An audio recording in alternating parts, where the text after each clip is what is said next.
Bro, why is there always that one kid who reminds the teacher about the homework? The bell is literally 1 minute from ringing. The entire class has achieved a silent, mutual understanding. We pack up, we survive, we escape. The teacher is wrapping up, completely oblivious. Then, from the front row, a voice of pure betrayal cuts through the air. Miss Johnson? Weren't you going to collect the homework you assigned? Bro. No. Read the room. We were so close. The entire class just freezes. You can feel the life force drain from every single person. It's not just silence. It's the sound of 30 souls leaving their bodies at once. The teacher's face lights up with an evil smile, like she just got a mythical item drop. Oh, that's right. Thank you for reminding me. She proceeds to give us not only that assignment, but adds another worksheet on top of it for our forgetfulness. This isn't a classroom. It's a social experiment in betrayal. We're all completely cooked, all because one guy decided to be the teacher's personal lapdog. Why is the school library the most stressful place on earth? Like, bro, you walk in thinking it's a chill zone to finish some homework, but you're not entering a library. You're entering a high-security prison for books. The librarian sits at her desk like a warden, and her only mission is to enforce silence. You accidentally drop a pencil, and the sound echoes through the room like a gunshot in a silent movie. Everyone stares. The librarian gives you a look that could literally freeze lava. I swear, you can't even breathe too loud in there without getting a death stare. And don't even get me started on trying to check out a book. You bring it to the desk, and she inspects it like you're trying to smuggle something out. This is 1 day overdue, she'll say, pointing at a book you returned last week. Bro, this isn't an interrogation. Then she stamps the book with the force of 1,000 suns, making the loudest noise in the entire library, and then glares at you for flinching. I am so done with the school library. Bro, what do you mean David is the main villain in this whole Celeste situation? Like, the entire server was thinking he was innocent. Everyone knew the body was found in his car, but my guy was on a world tour. He's a singer, not the freaking Reverse Flash. He can't just be in 2 places at once. That is, until the internet detectives dropped a patch with new lore. Bro, the body wasn't fresh at all. It had been decomposing for 2 whole years. 2 years. That means Celeste was only 13 when she got spiritually deleted and David was 18. You're telling me he's not just the final boss, but a full-blown PDF too? And it gets crazier. The internet NPCs are doing a better investigation than the actual feds, bro. They found out he's been dropping tribute songs for her every single year, releasing them on her birthday. That's not a tribute, my guy. That's a confession. This dude literally had us all adding his crimes to our Spotify playlists, vibing to a full-blown villain origin story on repeat. At this point, law enforcement needs to lock in because this whole situation is beyond cooked. Bro, what do you mean David is innocent? You're telling me the guy who literally had a body in the trunk of his car just walked free? The judge must be a fan. Who is his lawyer? Saul Goodman. Bro must have hired law by Mike on a legendary retainer. And the whole defense was that there were 2 Celestes. 2? Bro, this isn't a multiverse saga, it's just a weak excuse. Even if he's legally innocent, his reputation is spiritually deleted. It's cooked. He can't just drop a new album after this, like make it make sense. The screenshots were everywhere. We all saw the FaceTime calls with that girl in his car. That wasn't a deep fake, that was a whole receipt. And now they're saying the car was stolen? Bro, you're telling me a thief steals your car, puts a body in it, and just leaves? That's not a real event, that's just bad writing. This whole situation is so cooked. Why are the morning announcements a 15-minute podcast that nobody asked for? Like, bro, it's 7:45 a.m. I'm just trying to have a final, peaceful conversation with my friends before the first bell rings. And suddenly the intercom screeches to life with the sound of a 2005 microphone. First, you have the principal yapping for 10 minutes about the dress code and why our hoodies are a threat to the learning environment. Bro, it's a hoodie. Then they hand the mic over to some random student to talk about the upcoming bake sale for the chess club. He's talking so slowly with so many awkward pauses, it feels like the whole announcement is lagging. And the audio quality is a war crime. It's either so quiet you can't hear anything, or it's so loud that your ears hurt. There's always that one teacher who forgets to turn the intercom off in their room, so you just hear them having a full-blown conversation in the background. My brain is completely cooked before the day has even started. Why does every group project turn into a solo mission? Like, bro, the teacher says pick your groups, and for 1 second you have hope. We all get together, everyone's like, yeah, let's get this. We create the group chat. We divide the work. Everything seems good. But this piece is not meant to last. The second we leave school, the group chat becomes a digital graveyard. I'm sending messages like, yo, did anyone do the slides? And all I get back is seen. Bro, this isn't a one-way conversation.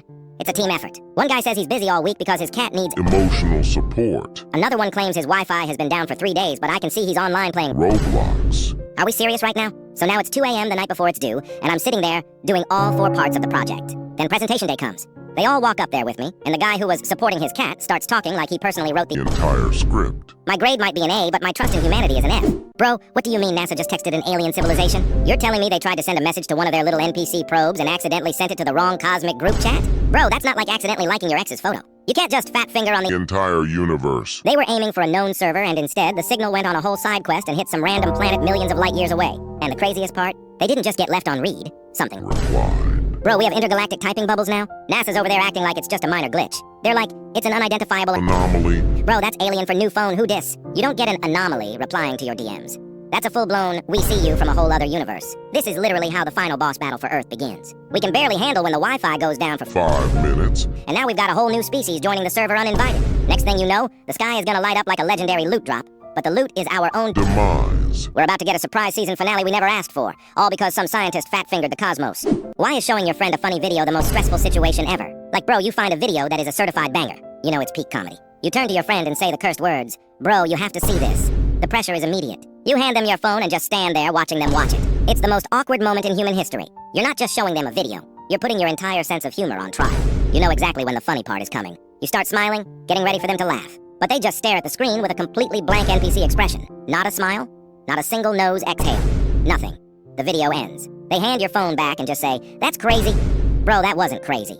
That was a comedic masterpiece, and you just disrespected it. My reputation as the funny friend is no longer available. Why is that one class right after lunch a guaranteed nap time? Like, bro, the room is always warm, the lights are dim, and the teacher has the most monotone voice in Human history. I'm trying to pay attention, but my brain has already packed its bags and left for vacation. It starts with a slow blink. Then my head starts doing that little bobble thing, and I have to jolt myself awake like I just got a jump scare. I look over, and the kid next to me has already given up. He's fully asleep, Head on the desk. looking like he's been in a coma for a week. I'm trying everything to survive, drinking water, doodling in my notebook, even pinching my own leg. Nothing works.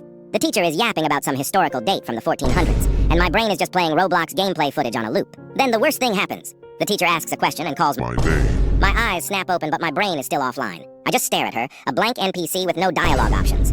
This isn't a lesson.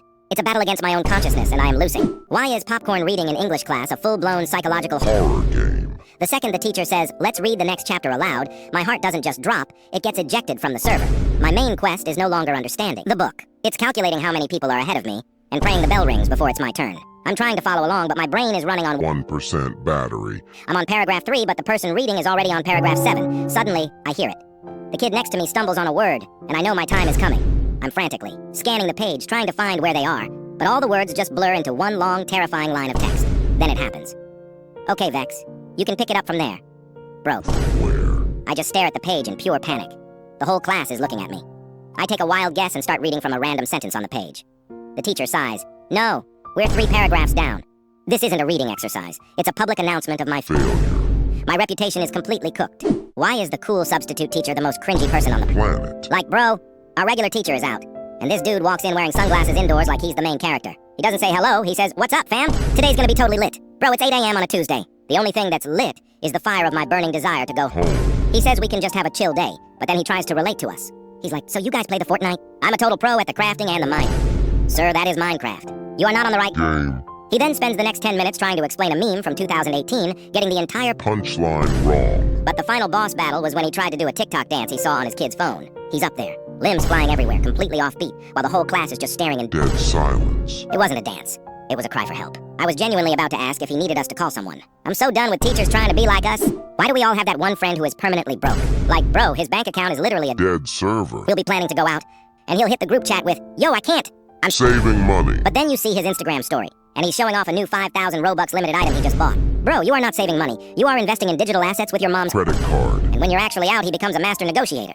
"Yo, can I get one of your fries?" One fry turns into... Half the box. He'll say he's not hungry, then proceeds to eat more of your food than you do. But the final boss battle is when the bill comes. He suddenly becomes a math genius, calculating his exact share down to the last Penny. conveniently forgetting to add a tip.